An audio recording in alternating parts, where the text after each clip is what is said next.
Hello. Hey there. How are you, Cece? Good. How are you? No awkward intro needed. Yeah, I tried something different. I just stayed off I'm camera for the here by beginning. myself. Usually it's like, 30 seconds of just Chris staring at the screen, kind of trying to figure out what's going on. So I did something different. I was slick today. I was startled. So I probably should have given you a heads up. it's fine. It's fine. That's how today's gonna go. It'll be lots How of. are you? It's nice to see you. I'm good. Yeah, I know. It's been so long. I'm doing pretty good. How are you? Good, all good. Lots of changes, but a lot of things staying the same. Cool. Cool. Love to hear it. I was thinking about you, as this conversation was coming up, and I was thinking, we always have this like sort of handful of students that will make it a point when they pop into the OAE to kind of make the rounds and say hello and kind of hang out in the doorway or sit down for a few minutes. And you were always one of those students, which was nice. Yeah, I loved OAE. That was definitely one of my safe spaces. One of the positive. Yeah, just it wasn't the library. It wasn't the classroom. I always felt supported. So shout out to y'all. Yeah, thank you for that. Appreciate you saying so. Yeah, I always felt like I was a disruption, but it's fine. No, no, no, no. A welcome disruption. Yes, so love that. Yes, and I'm so excited. Shout out to Jordan for asking me to share sort of my experience after, yeah, grad. Jordan's on here right now, so we'll give him a quick wave. You. What's up, Jordan? Yeah, we're gonna get Jordan on screen here pretty soon. I think Chris is gonna retire from the next step and pass it off to Jordan, or maybe we'll just trade off. Yeah, I like it. I like it. So I feel like we have a lot to catch up on. It's been a few years. I know you're out there doing things, and I'm excited to hear what those things are.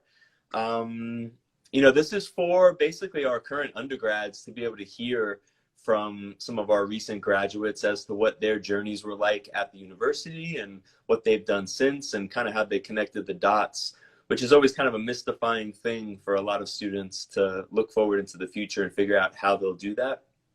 So you're a great help in that regard. And for those students who don't know you, why don't you start by just kind of introducing yourself, a little bit about where you're from and how you got to the University of Miami. Yeah, sure. So, hey everyone, I'm Cece. I am originally from Newark, Delaware. Yeah, if you know that state, it does exist. But I knew that it's a really small state, and I knew I wanted to branch out, get out of Delaware. I wanted to explore more of the world, and I was looking at schools that had they were really like, well-known schools, like had rigorous academics, but also very diverse and fun, like in a fun location, had lots of different clubs and organizations, activities going on, and just checked every single box. I knew when I went for my first tour that I was like, yep, this is it for me. This is the one. And yeah, I really had no doubts that was the school for me. How I was going to get there was a little bit more of a difficult journey. That one took a little bit more prayer and like, okay, how are we going to get these scholarships? Because is not cheap whatsoever. And then you guys came along. Yeah, so tell us about that. What did it feel like when you found out you got the Hammond Scholarship, and what did it mean to you to be a Hammond Scholar?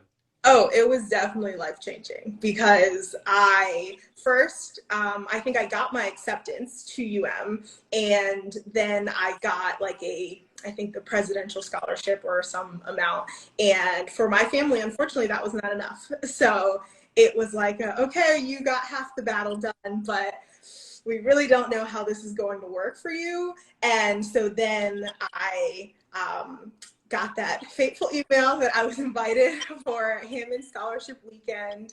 And I was invited to apply for this and interview for this amazing full tuition scholarship. And it definitely changed my life because I truly don't believe I would have been able to attend the University of Miami without that scholarship. So I am forever grateful to Mr. Ronald Hammond. Yeah, well, we were lucky to have you, Cece. Did you always know you wanted to be an engineering student, or was that something you figured out while you were here? Yeah, no, I did not. I didn't grow up ever thinking I was an engineer. I didn't really, yeah, I don't even remember at what point I was like, yeah, I think I'm going to stick with this. I think growing up, I always wanted to be a doctor, like so many other young children. And I just didn't want to study biology. There was something in me that was like, I don't want to do that because if I don't go to med school after this, I'm going to have to be a biology teacher, which is not true for all of you out there thinking that is the case. But I was like, oh, well, I have my grandfather and my aunt were both engineers. So I said, okay, well, biomedical engineering is a route that I can take to go to med school after this. But if I don't go to med school, I still have an engineering degree to fall back. So that was my my decision going into my freshman year. And by the end of my freshman year, I was like, yeah, no, this is not it for me. This is already hard enough. And becoming a doctor is just going to be so much more schooling and dedication. And I just don't think I have that. And I felt like that was a red flag. Like if I knew that early on that I was not going to put in like the 12 plus years of work, maybe I should do something else. So biomedical engineering was as close as I was going to get. And with my current job, like this is truly, I feel like as close as I can possibly get. So I'm really happy that it all worked out.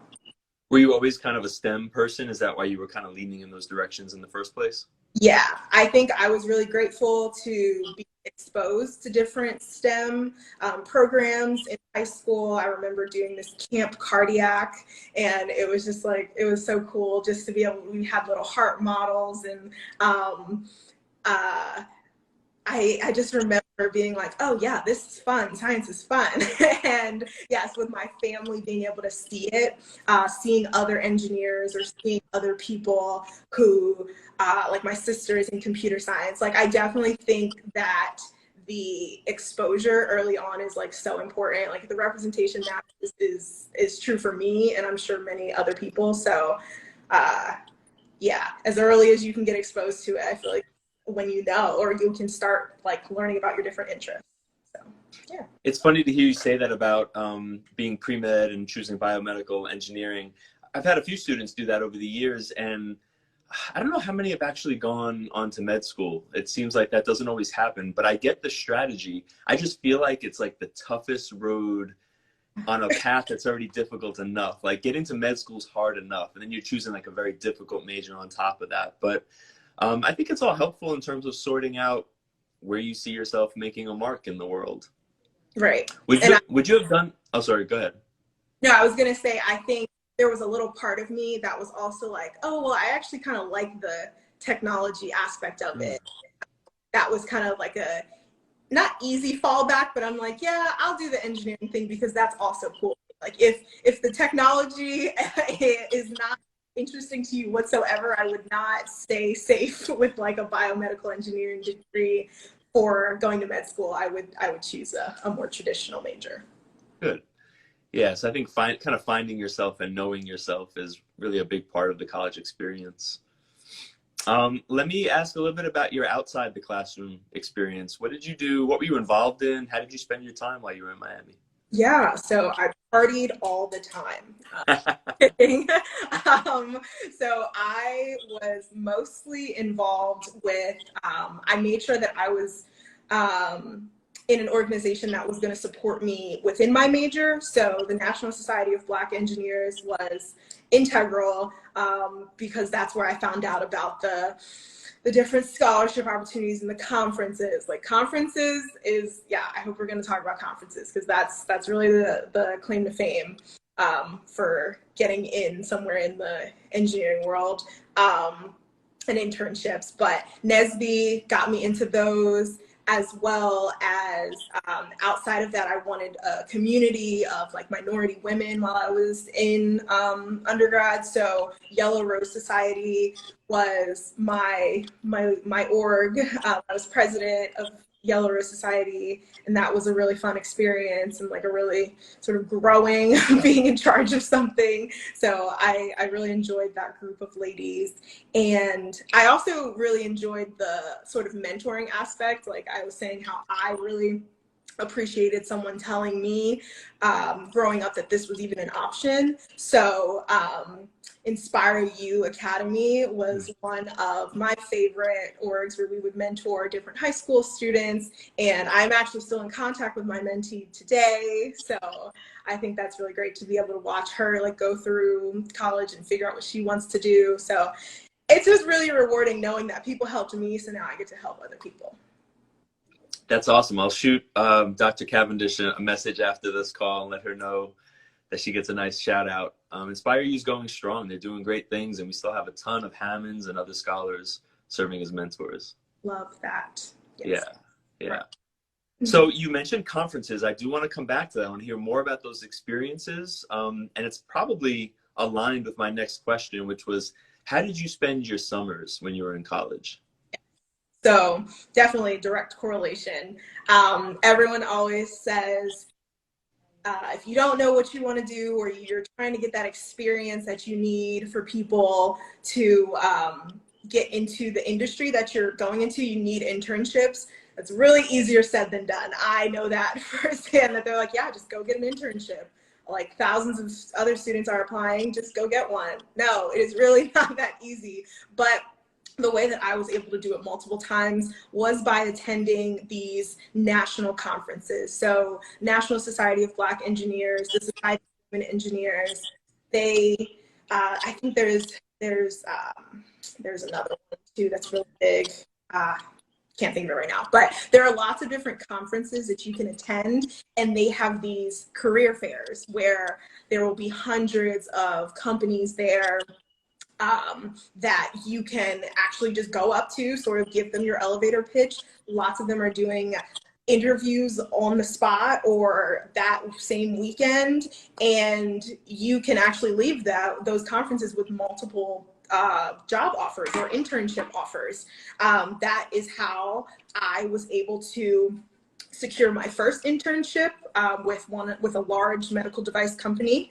And after that, I was able to get my full-time offer by attending another conference after that. So it's really great when companies come to like the career fairs that we have at but just to open those doors even more, these conferences are the way in. And some of them are like pricey. They're not free, but if you're involved in these clubs that are like for your major, they will oftentimes sponsor a certain amount of students to go to them. And I think those are literally like the biggest thing that you need to go to and attend in order to have the best chance at the most offers. That's really good advice. I don't think that's something we talk enough about here. So that's something I'll look a little further into. So is that what you did in the summers? Did you attend conferences in the summertime? So no, so I would attend the conferences. I think they are I remember it was over homecoming weekend one time, and that was really tough picking the conference, but I did. And so they're like November. I think there's one in like the spring, but that's when I secured those internships. So over the summers, they varied. I first did a research opportunity after freshman year, where I was doing this clinical research at the Children's Hospital in Philadelphia. That was a really cool experience, but that taught me I did not want to go into research.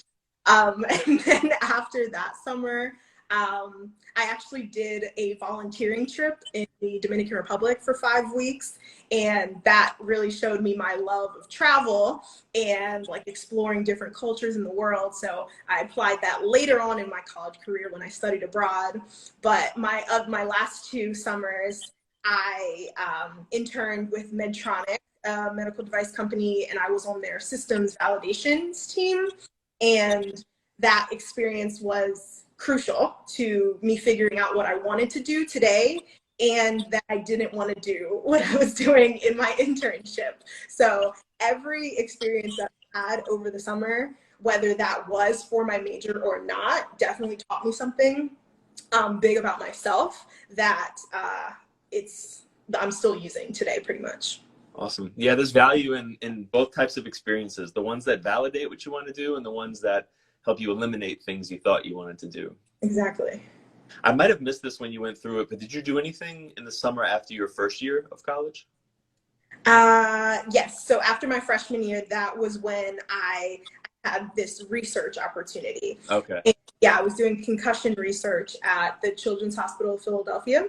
Oh, okay. Yeah, that was really cool, because everyone just says like research and you need to get involved in research, but I was like, what does that mean?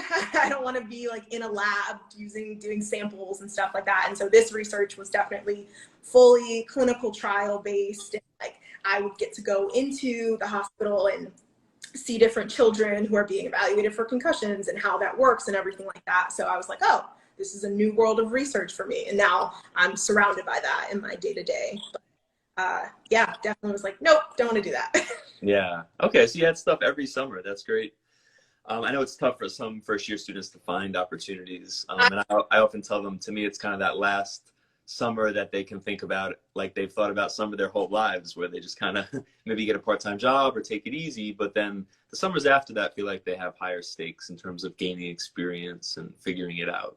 Yes, I was extremely blessed, I would say, because I did not have the experience to be in that program. That's actually pretty notable. So I had a family friend who worked for the Children's Hospital, and my mom was we were just randomly reaching out to her, and she was like, oh yeah, I think there's a program here. And I was like, hold on, I saw that, I applied for that.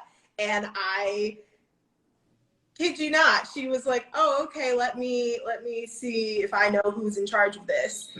And like the week after that, they were calling me being like, hey, we want to interview you for this. Because yeah, after your freshman year, you really don't have a lot of experience or any leverage or any reason, anything that would really set you apart from these sort of more senior candidates, which doesn't mean that you can't get them. So definitely apply to everything, but use your network. Use literally every person that you possibly know, like close to you, not close to you, because you truly never know who can help you secure opportunities.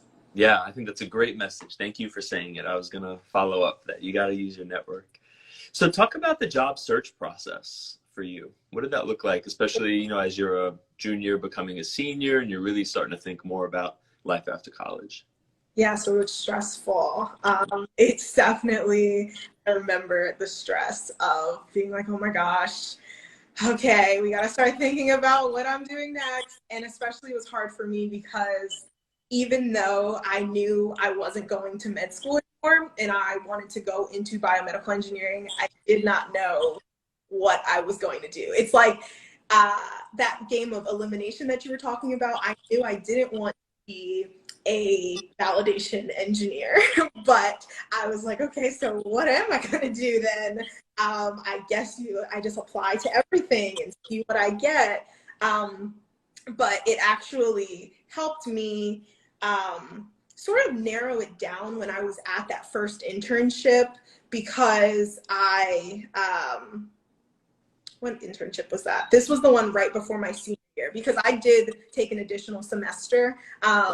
Yeah, You did +1, right? Yeah, I did a +1 study abroad, which was great. But yeah, I knew, I was like, okay, this is my like last real internship before like I had to start really figuring this thing out. I don't just want to settle into this position, because that is a route you can take. Like if you have an internship and you don't necessarily love it, but you're like, okay, this is a company that I can see myself working for, and start with that. There's truly nothing wrong with that. And then moving around later on.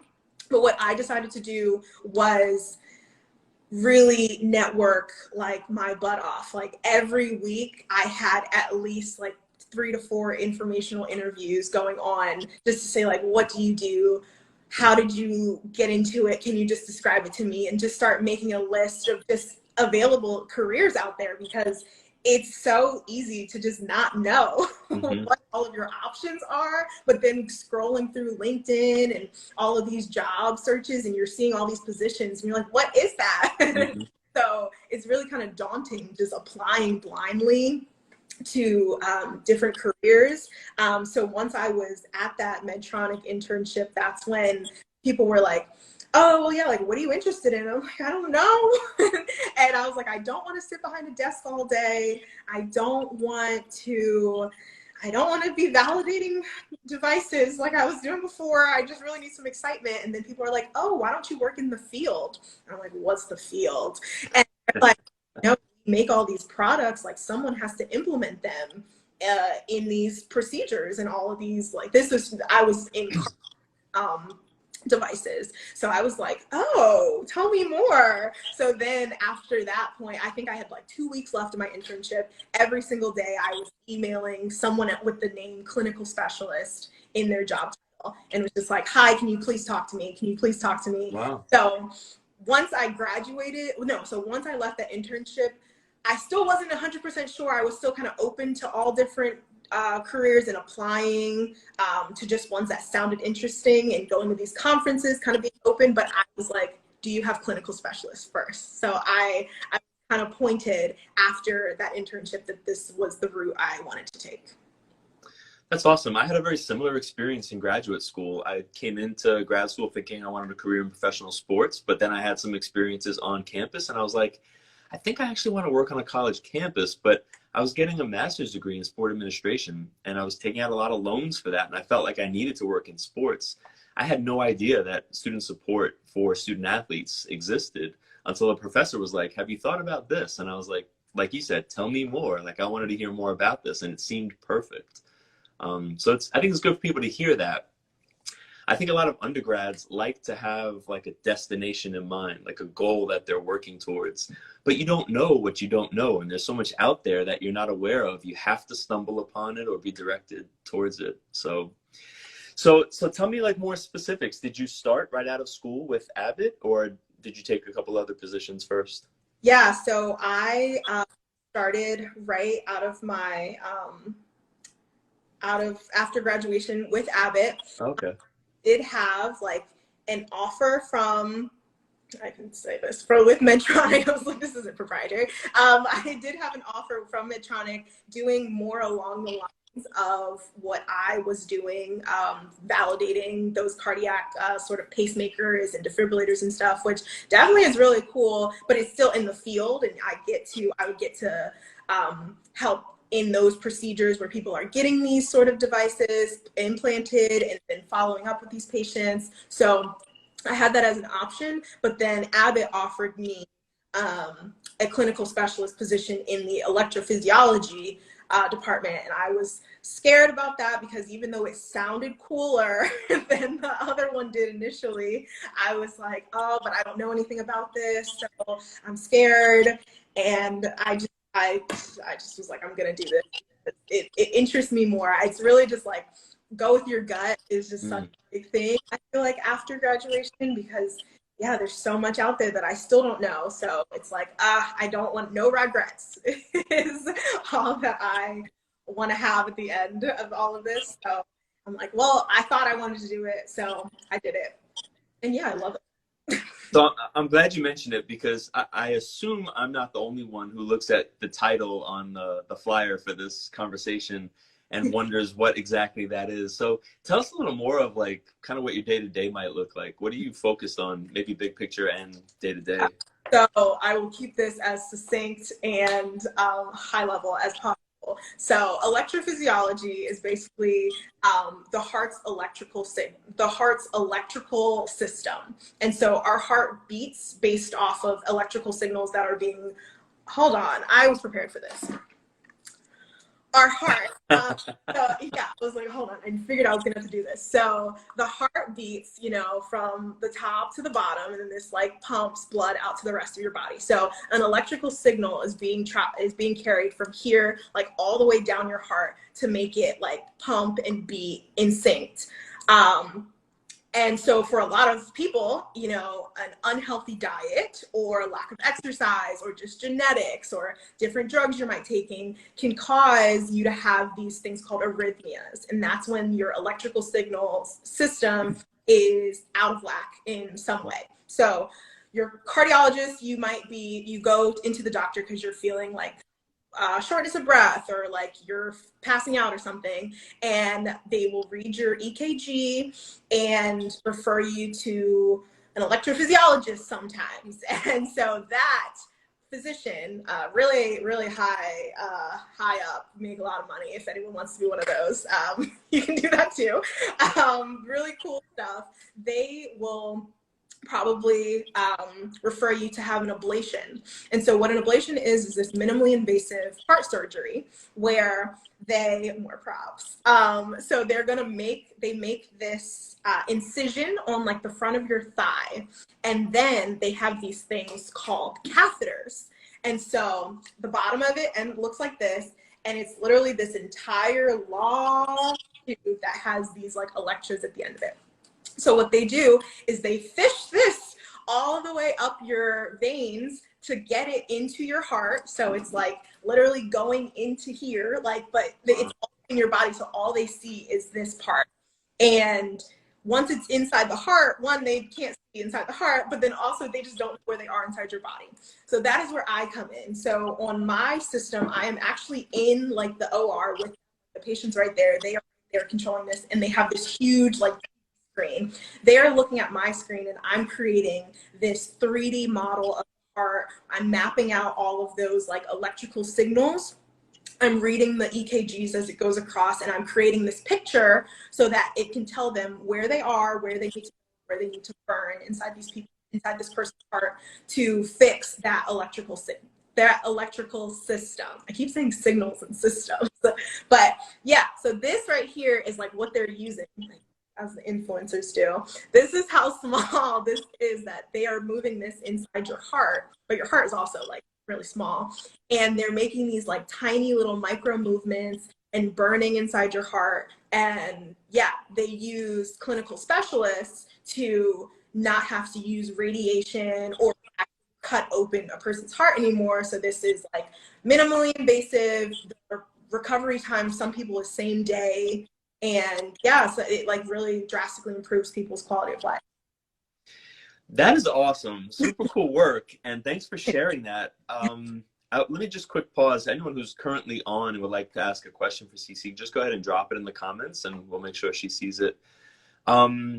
That's great. You know, I tend to think of biomedical engineering only in sense of product development. I hadn't necessarily thought of someone actually in the room during a procedure playing that role. So that's really cool. Thank you for sharing that. Absolutely. Yeah, I feel like I really had to stumble upon it. Like I was from that internship that someone was just like, oh, why don't you work in the field? And I was just like, you said that casually. What is that? It's a whole world of clinical specialists out here who it's like fully remote, like you're in a hospital or you're at home. You don't have an office. You get to use all of the technology that's like people are spending their day in and day out researching, manufacturing, validating, and you're the one actually getting to face the customer and use it. Like, this is the coolest thing. Yeah. No, really cool. So what is, you know, at this point, I know you're a few years out of school and you're doing well at your job. What does career advancement look like? Or what do you kind of see yourself doing the next 5 to 10 years? Where do you hope to get, or what are you thinking about? Good question. So I really am enjoying this clinical specialist life and the effect that I'm getting to have on like patients and meeting customers and everything like that. So there's a traditional path of people who are clinical specialists, and they usually go into a sales rep kind of role, because this is medical sales that I'm under. This qualifies as that. So I may consider that, but then I also I dropped a little hint before about my love of travel, and yeah, I don't know if you noticed my Travitude mug. It's a growth from lack of travel. So I think I want to incorporate some sort of international work in this, and I know people all over the world need ablations. Whether that's like marketing, or it's honestly like this is a stepping stone to anything else really. So my aspirations are pretty lofty, and I don't know if they're going to take me yet, but I may go back to school and get my MBA. That will also open more doors if I wanted to take a more like business managerial role. But yeah, we don't know. We are still figuring it out. Okay, good. I think that's another good lesson for young folks to hear is we're all kind of still figuring it out. I mean, everyone should have their eyes and ears open as to what's happening out there and how they might make their mark. So that's an important lesson too. I'm glad you mentioned grad school. I was going to ask about it. If you did go back, you think it would be for an MBA rather than another engineering degree? I don't think I would do it in engineering again. Yeah, I think grad school just really has to make sense for you. Like, I think it's pushed a lot. It seems like if you're a senior in college and you don't really know what you want to do, like it seems like some people are just like, oh, I'll just go to grad school. That seems like a really, really expensive, just a waiting period for me. But I definitely would respect it if, more education is always not going to be a bad thing. But I think I would want to branch off so I have this knowledge in like cardiac arrhythmias and, kind of medical sales.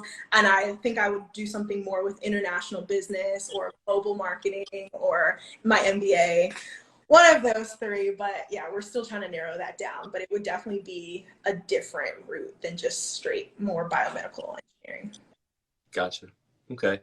Hey, Jamie, just a quick hello. It is all about the you. Thank you for dropping that note in there. Cece, before we wrap up, what kind of advice would you give to some of our current students? Just imagine, a random first year, second year student kind of trying to figure it out, make some sense of things. What general advice would you give from your current perspective? I would say, you can stress a little bit about what's going to come next, but don't stress a lot about what is coming next, because my mom always says college is the best 4 years of your life. And I don't know about the best, but it is an amazing time, and there's literally no other time in your life like it. So I would say really try to immerse yourself in all that you can, like take in all the different opportunities, definitely study and keep your grades up, but don't let that just be your college experience, because your adult life is going to come, it's going to work itself out, and you're going to be fine. You're going to end up right where you need to be. Awesome. Cece, so much fun chatting with you. It's so nice to see you again. Where are you based out of right now? I'm in Columbus, Ohio. Oh, okay. Yeah. How's the weather up there? It's cold already. It's a little dreary. I miss Miami every day. So. Yeah. Do you ever visit? I haven't in a really long time. I'm sad I'm going to be missing homecoming. I got to plan a little better, but next time I am in the area, I will let you know. Please do. Definitely come by, grab coffee, or at least say hello. Absolutely. Okay. Take care, Cece. Have a good one. Bye, Chris. All right. Bye-bye.